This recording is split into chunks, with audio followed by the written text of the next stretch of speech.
கண்டிப்பா வந்து எல்லாருக்கும் கண்டிப்பா இப்போ எப்பயா இருந்தாலும் ரெக்கமெண்ட் பண்ற ஒரு படமா வந்து நீலிரா மாறிடுச்சு.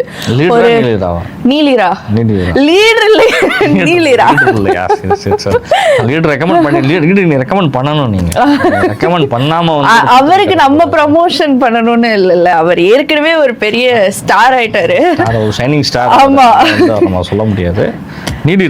நீலிரா வந்துட்டு கண்டிப்பா வந்து அது லீடர்னால அது தெரியலையான்னு தெரியல. அவனை சீரியஸ் நோட்டாவே நான் சொல்றேன். ஏன்னா வந்து ரொம்ப ரொம்ப பியூட்டிஃபுல்லா இருந்தது. நான் பார்த்தேன் ஒரு வார் படத்தை வைலன்ஸே இல்லாம ஒருத்தரால காட்ட முடியும் அப்படிங்கிறது வந்து எனக்கு ரொம்ப புதுசாகவும் ஆச்சரியமாகவும் இருந்தது.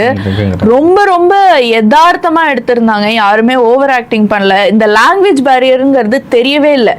ஏன்னா நவீன் சந்திரா அவர் வந்து பேசிக்கலி வந்து தெலுங்கு ஆக்டர், ஆனா இதுல வந்துட்டு அவர் தமிழ்லாம் பேசி அந்த ட்ரையல்லாம் இல்லை. அதனால வந்துட்டு எல்லாருமே அவங்க மொழியை பேசுனாங்க. அது ரொம்ப யதார்த்தமா இருந்தது.